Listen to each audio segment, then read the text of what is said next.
Going on YouTube? It's your boy Mike H back again with another video, man. I'm gonna talk about my little credit journey, where I'm at now. Well, I start off where I began, man. Back in 2006 is when I first tried to establish credit. Opened up a bank account, got my first secure card, Capital One secure card. At that time, I think it was like $200 was the limit. But I got in a car accident and bills piled up and ended up losing that bad credit since then. Off and on about cell phones and all that kind of stuff, but maybe in the last 6 years I realized that I don't really need to use my credit unless I have to. You know what I'm saying? So even though I wasn't really applying to those little store cards and stuff like that, I still use my credit off and on to do little dumb stuff like cons. I never bought nothing, but just to run my credit to see how things work. But when I really started to buckle down on my credit, man, it was probably like October. I knew it was October 2016.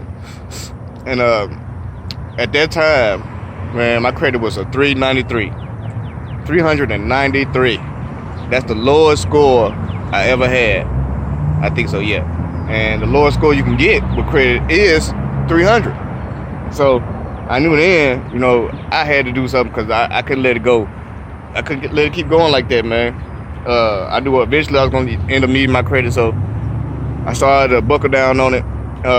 Started to pay stuff off, collections. I know a lot of people tell you not to pay collections, but I mean, depending on your situation, man, sometimes you need to pay those collections, but majority of the time you shouldn't have to pay the collections. They fall off. So I did let a lot of things fall off, and when I checked my credit in October, I knew that the following year a lot of things was gonna fall off. So I was gonna wait on some things, but I also did more research on my credit. Found self-lender, but that's a little bit, I'm gonna tell you about that a little bit later. But at that time, I let some things fall off. I took out some personal loans, paid those off the best as I could. Try to build some credit history, on-time payment history. And those two things are big on your credit. I can't remember the percentage wise, but those two things are big on your credit and your utilization, your credit utilization. That's how much you use your credit, your total available credit. That means all your cards put together, how much percent of your total available credit are you using. So back to my credit little journey. At 393, I realized I need to do something. I need to do something different. So like I said, the following year I let some things fall off. I paid a couple collections, and when you pay collections, you make sure you tell them that you want proof that the bill is paid in full if you pay collections.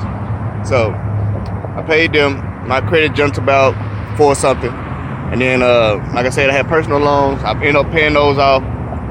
Credit jumped about 5, and then I found self-lender and Credit Warriors 360 on Facebook. Credit Warriors 360 on Facebook and selflender.com.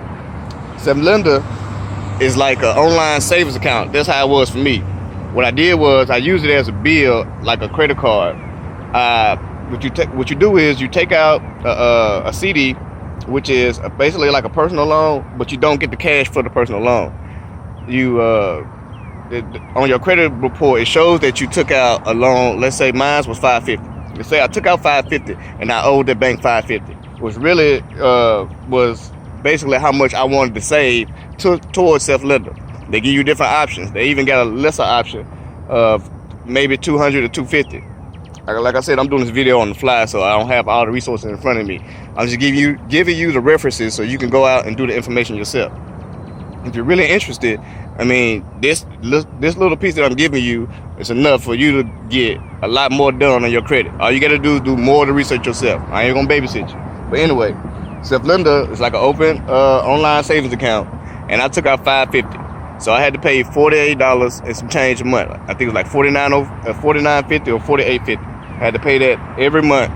But basically, when I paid it, it was putting myself money to the side to equal up to $550. To when I got the $550, my account would be closed. It would show a year worth of on-time payment history, and I would have received the money into my bank account. Now they have direct deposit.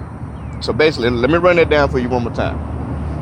Self-lender is an online account that's a CD. When you apply, you do not get the money. You do not get the funds. I applied for $550. So my savings account to me was $550, and I was obligated to pay $48.50 a month. So even though it sounds like a bill, it's technically I'm putting money to the side to save it for myself. I'm trying to save $550, and I was towards this Dallas trip or moving to Texas, period. But that's one of the things that helped me with my credit. Self-lender, selflender.com. They got more information on the website. I'll link it in the description so y'all know. But selflender.com. The other one was Credit Warriors 360. Now that helps so many people. If you go to that site and you watch those testimonials of those people, you can't help but to get inspired. Sometimes I used to just watch them just to get inspired, and that fucked me up because I used to want to go apply for credit cards and all that kind of stuff right then and there. But it helps you develop patience, man. It helps you develop an understanding of what credit does, what credit is, and also it has advisors on there that are certified credit advisors. So they will all the information they're giving you is information that you can use yourself, or they can do it themselves. So you can pay them to do it, or you can do it for free for yourself. Which I chose the free option because I'm trying to save money.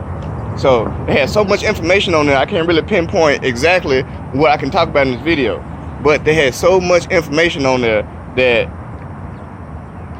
I mean, you can't help but to improve your credit. They got a handbook on there. You go to the handbook and you follow the instructions word for word. Follow the instructions on that Credit Warriors handbook, word for word. If you go to my page, it's they're on my friends list or whatever. But if I can tag them in the video, I probably would too. But I don't know if I can do all that. But anyway, Credit Warriors, they talk about they go more in depth on your utilization. They go more in depth on what they call a shopping cart trick. They go more in depth on their own personal accounts. Some of them have their own personal accounts on there, how they use their utilization, how many cars they have, how you can benefit from the cars that they have, and what's the best cars to use at this time. So like I said, man, just a little video to let y'all know that I've been working on my credit journey, and now this year I bought me a 2016 Dodge Journey. I don't want to tell how much I'm paying a month and all that other kind of stuff, but if you want to, leave a comment and I'll respond to you. But I bought me a new car this year after working on my credit. And when I went down to Texas, I had to apply for the apartment. You know, every apartment, they run your credit. And that's one thing I hated. You know what I'm saying? All this year I was telling people, they're like, you want to use your credit? Nah, don't run my credit for nothing. I don't care what it is. I'm not going to run my credit for nothing. But so this apartment, besides the credit cards, I had to get the credit cards. You know what I'm saying? But that's the only thing I ran my credit for. And I always try to pre-qualify before you do that. But so my car is one thing I applied for this year, and the apartment is the second thing I applied for this year. So now that I have my car and a place to stay, I really don't need to use my credit all for the rest of the year. I can just make minimal purchases and pay those down to give me a better on-time payment history, better utilization, and better credit length. You know, so those are my tactics. That's what I'm doing. You know, and now I'm almost back up to 650. I'm a little bit less than 650. I'm not gonna give you the exact number, but I'm a little bit less than 650. No less than I say 600. You know what I'm saying? So I give you in that estimate, but I give you a closer hit. It's fair. You know, at 600, they say, you know what I'm saying, everybody wants to get to that 600, but at 600, it's still bad until you get to a certain little level, and then it's considered fair. So I'm in the fair area, and since I done that, I was able to get a car. I was able to apply for the apartment with ease. I wasn't no sweat, no stress, worrying about, you know what I'm saying, if I had to do this, if I had to do that. So if you want more information about my credit journey, more in depth on my credit journey, man, any questions, leave them in the comments. I'll leave all the information I can in the descriptions for y'all. But this is another little video about my credit journey, man. Mike HTV. Like, subscribe, comment, share these videos, man. Show some love. Mike HTV.